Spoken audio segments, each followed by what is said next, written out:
Santiago Krill es diputado de la Asamblea Constituyente y desde 1999 militante del Partido Acción Nacional.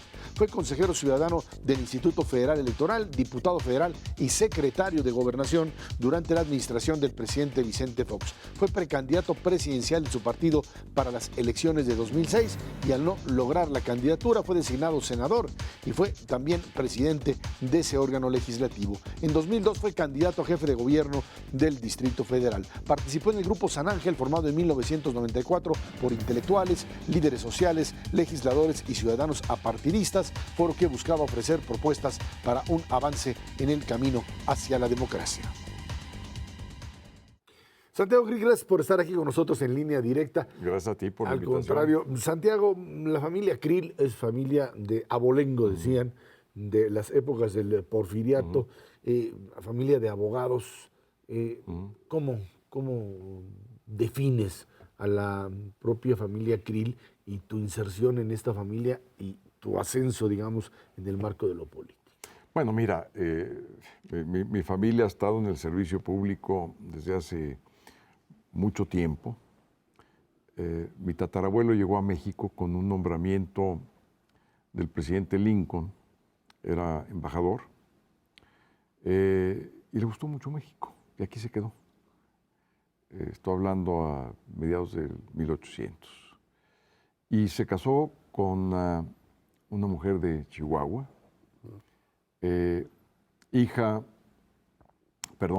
hermana de la esposa del general Luis Terrazas.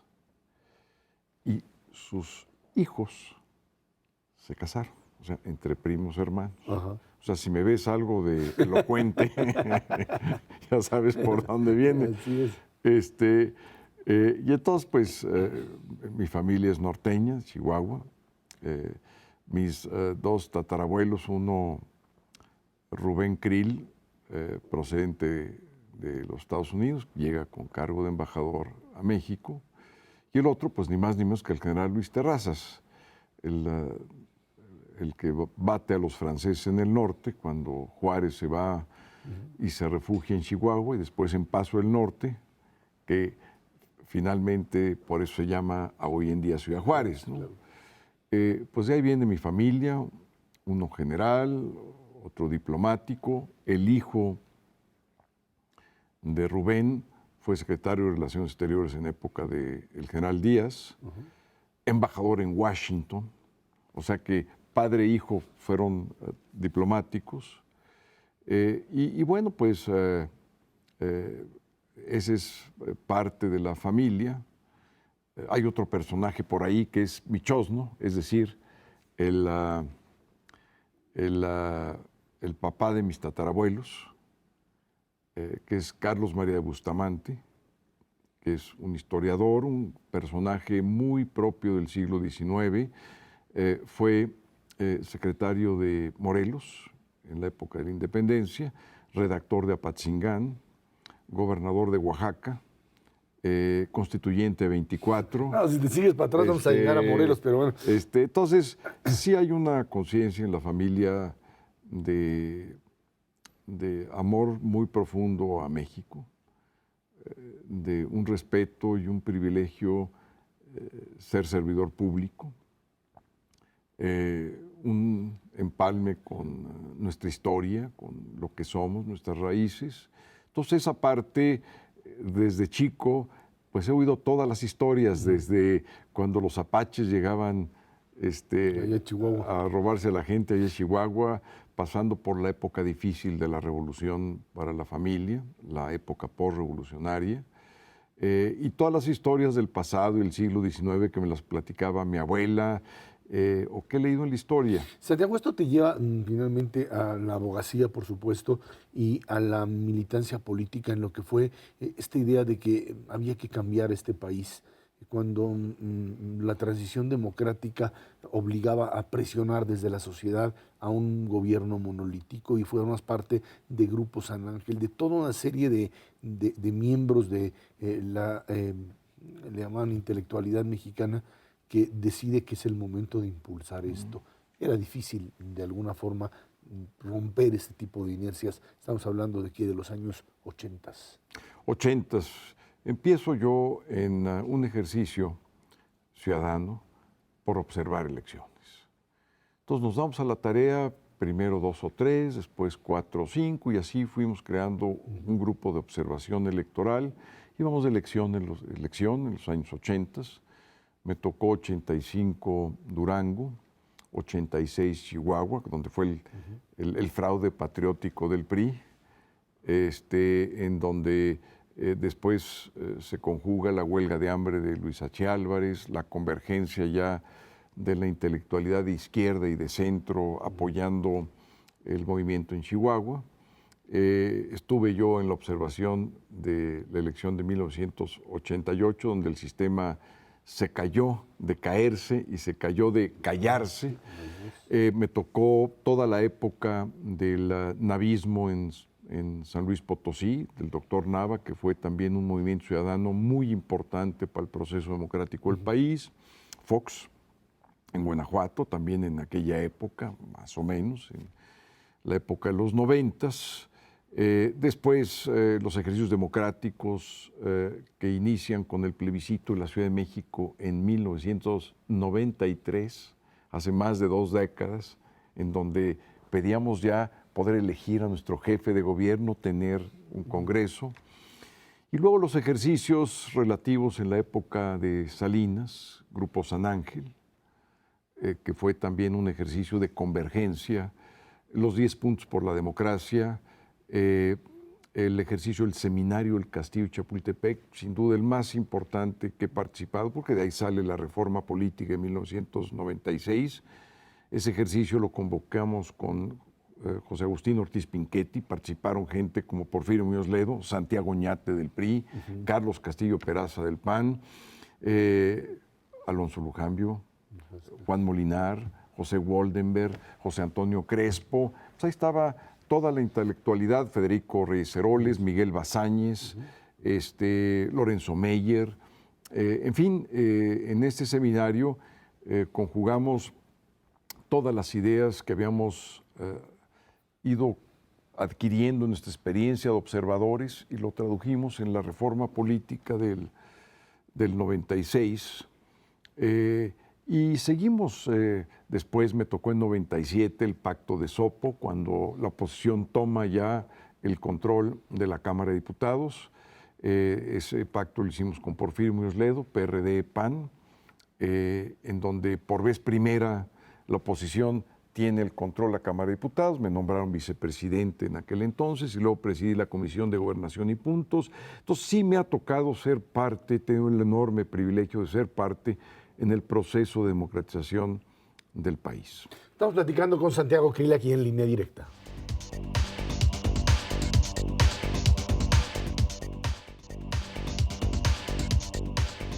Santiago Krill, ¿por qué decides entrar al Partido Acción Nacional después de una militancia ciudadana? ¿Por qué Acción Nacional? En primer lugar, porque quería tener una participación ya activa en la política, activa en la búsqueda de la transformación a través del logro de buscar el poder de transformar. Como observador y como activista social, pues tienes, digamos, el poder de un testimonio, que, por cierto, no hay que minimizarlo. O sea, parte de todos los procesos salen de testimonios. Pero había que ser algo más allá que un papel testimonial, que era la lucha ya, digamos, por el poder, por ganarle al PRI, al sistema, por traducir todos estos esfuerzos en cosas más concretas. Y opté por el PAN porque es un partido cuyos principios y valores pues son en los cuales yo creo. Sin ser panista antes, pues el principio de la dignidad de la persona humana, en el bien común, en todos los valores que hacen al mundo occidental, digamos, el receptor finalmente de la democracia. Y todo ello pues me indujo a tomar esa decisión. Ahora, te lleva en el año 2000 a una situación muy sui generis. El efecto Fox te hace llevar, junto con tu propia campaña, a casi ganar la jefatura de gobierno. y pues la pierdes frente a López Obrador, pero al mismo tiempo termina siendo el secretario de Gobernación durante prácticamente todo el sexenio, en una experiencia pues bastante complicada, por lo que implicaba ser el secretario de Gobernación del primer gobierno de la alternancia. Sí, efectivamente, no teníamos experiencia de gobierno. Me toca recibir la Secretaría de Gobernación la noche, a la medianoche de, del día siguiente, donde el presidente Fox iba a tomar protesta. Era como recibir la caja de los secretos de los priistas. Pues los ¿no? secretos, ¿no? El sistema de inteligencia, el sistema de migración del país, el resguardo de las fronteras, la situación que tiene que ver con la seguridad nacional, con la seguridad interior. En fin, fue un enorme reto, complejo, difícil, en todos los sentidos, pero algo, digamos, que ya a la luz de estos años, lo veo de una forma diferente, ¿no? Porque en primer lugar pudimos hacer la transición y la alternancia en paz, con gobernabilidad, con estabilidad. En segundo lugar, porque a pesar de nuestras enormes carencias en todos los sentidos, éramos un gobierno de minoría política, teníamos un poco más de un tercio del Congreso, no más, menos de un tercio a nivel, digamos, de gobernaturas y presidencias municipales. Mi partido, que es un partido de ciudadanos, pues no tiene nada que ver con la organización corporativa sindical mexicana o de las organizaciones campesinas. No pudieron desmantelar el aparato, Santiago. O sea, mucho la idea era, va a llegar el régimen panista y va a desmontar el aparato corporativo priista. Mira, ¿no? yo creo que haciendo una autocrítica debíamos haber hecho mucho más, sin duda. Pero también hay que recordar el principio de realidad, ¿no? El poder que teníamos era un poder enormemente limitado. Todo lo que hacíamos en el Congreso se rechazaba. Todas las convocatorias, digamos, con los liderazgos políticos no eran los nuestros, no teníamos esa afinidad y la cultura democrática todavía no había llegado. Bueno, todavía hoy, ven nada más los sindicatos, todavía no llega a las organizaciones campesinas, siguen con patrones clientelares y corporativos de hace 60 o 70 años. Entonces, es un problema sistémico, institucional, es un problema de carácter también cultural, es un problema de carácter de intereses creados al amparo del viejo régimen, pero sin duda pudimos haber hecho mucho más. Y es por eso que a mí me abriga una enorme esperanza de que podamos regresar en el 18 y con toda esta experiencia de 12 años de gobierno, hacer un gobierno que realmente toque la estructura, la médula del sistema antiguo, que en buena medida es lo que frena, porque ahí está la corrupción, ahí está el clientelismo, ahí está el mal uso de los recursos públicos, ahí está una fuente importante de la inseguridad, no digo que toda, pero una fuente importante de la inseguridad, del mal gobierno, de la irresponsabilidad en la función pública, de todo aquello que son las taras producto de ese viejo sistema, de ese viejo arreglo, que no nos ha dejado funcionar como un país moderno, que abracemos realmente al siglo XXI como se merece México. Santiago, a partir de ese momento te conviertes en una posibilidad real para la presidencia de la República en el 2006, impulsada por el propio Vicente Fox, quien a todos nos trataba de convencer que tú eras el candidato bueno. Y a pesar de eso, no lograste la candidatura en una confrontación con Felipe Calderón, que parece fue pues, mucho más allá que una contienda, sino con diferencias personales muy fuertes. ¿Qué pasó? De parte, Felipe, fundamentalmente, déjame decirte. Y es algo que yo he tratado de buscar, digamos, en la acción política. No es un asunto personal, sí es de personas, pero no es un asunto personal. No es de enemistades o de afinidades. La política para mí tiene que ver con una causa. o dicho de otra manera, con un proyecto de país y de transformación. Y dentro de esto, para mí era importante buscar el mayor apoyo posible para hacer ese cambio. Por eso busqué la candidatura a la presidencia en el PAN. Y efectivamente contendí contra Felipe Calderón. Él había sido presidente del partido, conocía muy bien el PAN. Yo era de reciente ingreso, yo ingresé por ahí de 98, aunque mi papá era panista y conocía yo al PAN, digamos, desde muy joven. No había yo ingresado formalmente y ciertamente no estaba yo empapado de todo lo que eran las estructuras y las personas que eran los liderazgos del partido en esa época. Entonces, creo que ahí eso le dio a Felipe una enorme ventaja del trabajo que él había hecho desde los juveniles, del conocimiento que tiene el partido, que tenía el partido. Hicimos una contienda fuerte y él decidió, y esa fue su decisión, no la mía, tomar un asunto de carácter personal. No entiendo por qué, pero así fue. ¿Estás superado o no? Sí, de mi parte estuvo superado desde la contienda. O sea, para mí, pues imagínate todos los encuentros y desencuentros que he tenido a lo largo de mi vida política. Muchísimos, sin duda alguna.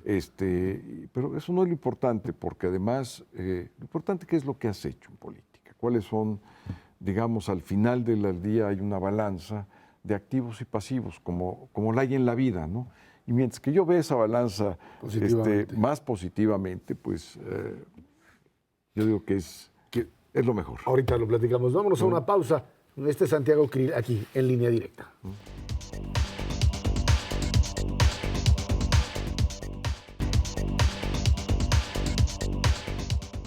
Santiago, llegas ahora a la coordinación de los panistas en la Asamblea Constituyente de la Ciudad de México en un proyecto que a mí a veces me parece verdaderamente aterrador. Básicamente porque pues viene toda esta idea surgida incluso desde el propio gobierno de la Ciudad de México en el sentido de hacer una constitución para la ciudad que uno supondría que pues debería ser un instrumento simplemente para fijar líneas muy claras de lo que serían derechos fundamentales. Ya hay una constitución general, como hay constituciones de los estados, y pues no hay que crear gran cosa para plantear esto. Sin embargo, bien, hay una carga ideológica muy fuerte en el proyecto presentado de una constitución de una cantidad enorme de derechos que si pues esto trasciende y se vuelve real, podría ser algo muy difícil de manejar. ¿Qué quieren los panistas en la Ciudad de México, además en un lugar en donde, pues ahora sí que desde que tú fuiste candidato a la jefatura de gobierno y tuvieron una votación importante en la Ciudad de México, no han levantado? Mira, desde el plebiscito ciudadano en 93, 21 de marzo de 93, he estado buscando, y creo que es un buen momento para hacer una reflexión sobre cómo nos debemos de organizar para tener una convivencia de todos los días armónica entre los que habitamos en una gran urbe. Entonces creo que es una buena idea. Lo que no esperábamos era un proyecto de esa naturaleza, ideologizado, por supuesto, farragoso en su texto, con una serie de confusiones a lo largo del documento. Se confunden libertades con derechos, que son cosas distintas. Se confunden derechos con bienes públicos, que también son cosas distintas. Se confunden programas sociales con políticas públicas con derechos, disposiciones de tratados internacionales con resoluciones de tribunales internacionales. No ha sido fácil para nosotros de ese rompecabezas empezarlo a reordenar. Lo vamos a hacer porque sí queremos una constitución. Ahora, ¿qué queremos? Nosotros queremos una constitución sencilla y que cualquier habitante de la ciudad la puede leer, entender, para hacerla propia. Y que diga, esta es mi constitución y esta constitución da los criterios para establecer una convivencia sana, una convivencia armónica en esta ciudad. Queremos una constitución de normas, no de buenos deseos, de aspiraciones, ya estamos cansados de eso. Queremos una constitución normativa, que si hay una disposición de esa constitución no se cumple, existe una sanción. Y si esa sanción no se impone, que exista la responsabilidad para quien debe imponerla. De tal manera que acabemos con la cultura de la impunidad en esta ciudad. Queremos una Constitución que resuelva los problemas que tenemos día a día, que resuelva los conflictos permanentemente que existen entre derechos individuales y derechos colectivos.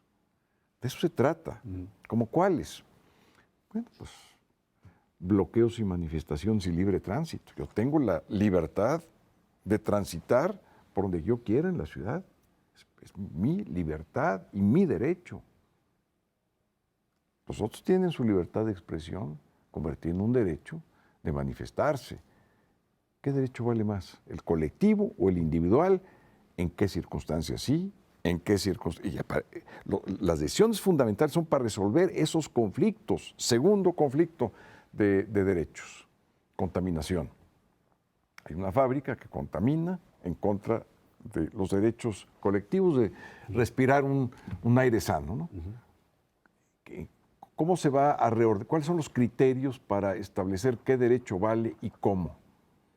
Uso de suelo, lo mismo. Y así te vas a encontrar una serie de problemas. Entonces yo quiero ver una Constitución que resuelva pues, los conflictos que enfrentamos todos los días. Aunque no puede ser una Constitución que le entre esos temas en específico. Pero los criterios, las decisiones fundamentales. A ver, cuando existe este conflicto, se hace A, B o C. Si se va a ver un conflicto en materia de movilidad, pues cuando menos tomar en cuenta avisar, no vías primarias, no cuando hay un doble no circula porque la contaminación ya no se vale un bloqueo, pues claro que no se vale. Santiago, ¿qué va a pasar con el Partido Acción Nacional en este momento en donde estamos viviendo, por supuesto, tuvimos un resultado espectacular en junio pasado y ahora viene el gran debate porque parece que pues, está al alcance de nuevo lo que tú decías, el 2018, la presidencia, sin embargo, pues volvemos otra vez a estas confrontaciones de liderazgo, de si el presidente del partido hace uso excesivo de su poder, de distintos contendientes. Vamos a repetir historias de lo que viviste tú en el 2006 en Acción Nacional. Yo espero que no. Voy a hacer todo lo posible. Estoy preocupado y ocupado. Presido la Comisión Nacional de Elecciones del Partido, la presido desde hace más de un año. Voy a hacer todo lo que esté en mi poder para que salgamos unidos.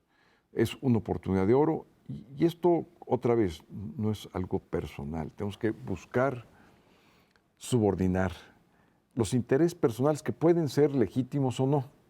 No lo sé. Pero lo que sí sé es que hay un interés legítimo, es instalar un buen gobierno en el país y el PAN lo puede hacer. Tenemos la obligación de unirnos en una causa superior que supraordene a todos nuestros pequeños intereses de carácter personal. Pero hay, sin duda alguna, hay una competencia importante entre alguien que puede ser al mismo tiempo presidente de partido y candidato y que parecería una contradicción irresoluble. Mira, afortunadamente ya se han dado pláticas entre Ricardo Anaya, Margarita, entre Ricardo Anaya y Rafael Moreno Valle. Ahí van las pláticas. Hemos ya entablado un diálogo con quienes tenían pues, algunas consideraciones sobre el manejo del partido. Nos hemos reunido y yo digo que tenemos que hacerle caso al principio de sentido común en las cosas. Hablando nos debemos entender. Santiago, y para eso es la política, más. Pues sí, eso me queda claro. Santiago, ¿seguirás en política durante toda la vida? O sea, como para el 2018, otra vez peleando por un puesto, ¿no? No sé si peleando por un puesto, pero sí con mi vocación y sí con mi proyecto. Yo quiero ver que este país tenga un buen gobierno, quiero ver menos pobreza, desigualdad, sin retórica, más seguridad pública para todos nosotros. Y quiero que todo esto se puede lograr con un buen gobierno. Y un gobierno del PAN. Eso me imagino que es lo que debe de hacer. Lo que más quieres. Santiago Krill, muchísimas gracias por estar aquí con nosotros. Fue Santiago Krill, aquí en Línea Directa.